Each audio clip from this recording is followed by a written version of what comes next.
Hey, good morning, good afternoon, good evening, depending on what part of the world you are in. This is Big Girl Diary. All right.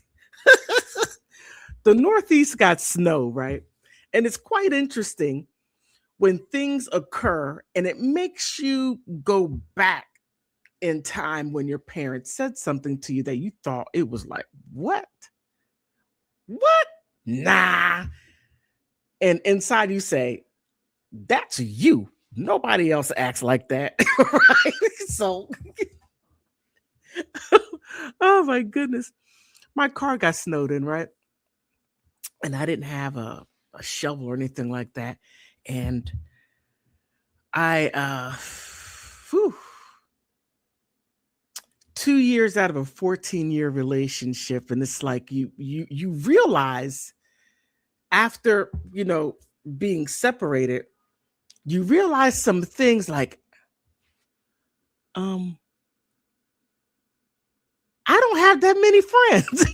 You realize some things. You realize that you talk to maybe one or two people where before you had a lot of people that you talked to because you were, social butterfly. But when you have a 14-year relationship and it's like a lot of things you just stop doing due to that relationship now when that's over. So I'm out there walking down the street and look, people who shovel in these complexes, people who work in these complexes, stop shoveling a small little narrow to where people have to walk them back and forth with. Look, do your job. Do your job and shovel the entire sidewalk. You lazy, cluck, pluck, whatever. That's you. But I'm at the car feeling bad, having a pity party of one, right? Just me. And I'm sitting there and I'm just like, look, somebody's going to help me. Somebody's going to have a shovel because I should have bought the shovel, but I didn't. I thought, not going to be a snowstorm. Nah. Snowstorm. Okay.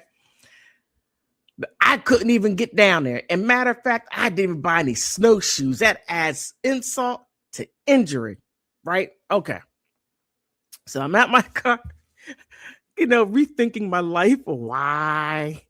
And then my father's words hit me. He said, look, I'm going to tell you something. Men only move for two reasons, okay? And I was a young adult when he said this to me. I had my daughter, and I think I was pregnant with my son. Many moons ago, right? And he said, men move for two reasons. They move for money and sex. And I'm thinking, that may be you. I never said it. I thought it, never said it, right? So I was sitting there reflecting on them like, damn, Dad, you were right. Okay. Then I start thinking about all these damn slurs, right? The slurs. Okay, wait. Slur, whatever you want to call. They get everything. They get everything. They get the houses, the cars. They even get venereal diseases, and men are okay with getting them. They don't care. They're like, okay, I just give me a penicillin. So that's okay. Let me go back out there and go mess with those slurs, right? Right. So I'm sitting there thinking about all of this because I see all these other women, people like, right? So I'm like,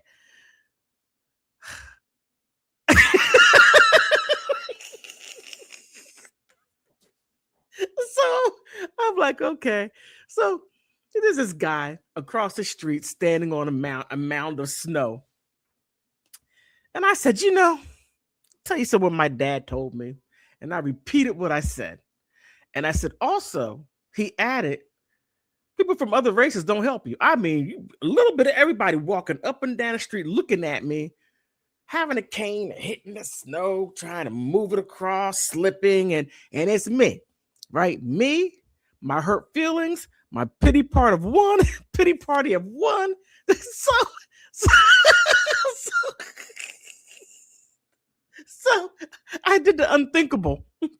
I was, I was like, and oh wait a minute. And then the guy said, "Well, if I had time, I would help you." I'm looking at him like, please. I didn't say it. I thought it. I thought it. I didn't say it just for the fact that he may be actually, telling the truth. He really wants to help me, but when he comes back, he'll help me, right? Wrong. Right? So I'm like, right? So I did the unthinkable. I called up my ex, right? Just to vent, right? And I just start unveiling, just letting everything that was wrong with me, just like, yeah. But I didn't blame him. And I said, you know something? You know, me being a square, right? I'm a square. I'm one of those types of women. When you have a hard day of work, rub your back, rub your feet, make sure you have your dinner, keep the house clean. I'll go out and work, whatever I need to do. I mean, okay, some people call that boring. Okay, fine. I accept that. Okay, I accept that. No, I'm not doing a mile high club, going to the clubs, having people drink shots off my belly. Not running around and having a man chase me to keep me from doing a slore, all kinds of crazy stuff. That's not me, right? So I'm like, hey, well, when I told him, I said, I'm sitting here and I realized something. I don't have any friends. I don't have any guys. I said, at least you have all your side chicks. I don't have any side guys. It's just not me, right? And I'm like, you have all your side girls. So it is what it is, right? So he's listening to me, and I was like, if I were a whore, I would be the worst one. Oh my God. I would be the worst one. I would be the one that no one would call. That's how, square I am. And he used to call me L7, right? L7 square. And I used to get offended, right? I'm like, why would you call me L7? What is it, L7? Oh, that don't sound good. It doesn't sound good, right? Well, turned out L7 meant a square. I'm like, okay, damn squares, right? So in my pity party of one, and I was like, if I were a whore and I had a couple of venereal disease I gave to guys, I'm telling you, they would stop traffic. They would come out and dig the snow. And he's like, no, that's not true. That's not true. People would help you. I said, let me tell you something. No one helped me. No one. And I said, now I'm having a pity party of one. He said, a pity party of one. I said, that's just my internal thing going. So I'm going to go to 7-Eleven, go get a hot dog, and continue my pity party of one. Then go back in the house and do some research for a video. I was like, oh man, I was having a moment. I look back. I look back on it. I'm like, oof. That was bad. That was bad. Just well, anyway.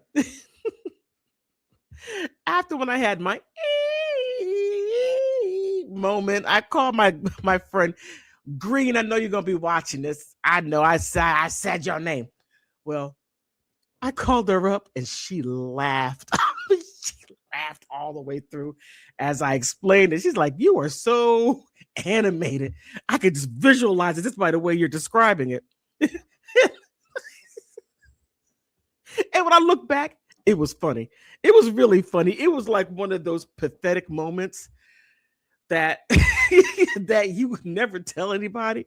Well, I think I'm going to millions of people are going to see this. Well, hopefully millions of people. Come on, like and subscribe. I'm having a pity party of one. Help me get out of this pity party of one. Subscribe.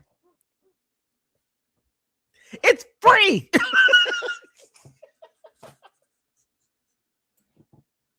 Well, I didn't dig my car out. And now it's snowing again. So it doesn't get any better. It doesn't. But hey, it could be worse. I could be in a flood. I don't know. It could be worse. I got to find a good part of it. But please, if you feel my pain, put something down in the comments section. Like, subscribe, and look, I want to thank you for stopping by. Remember, pity party of one. Oh my goodness.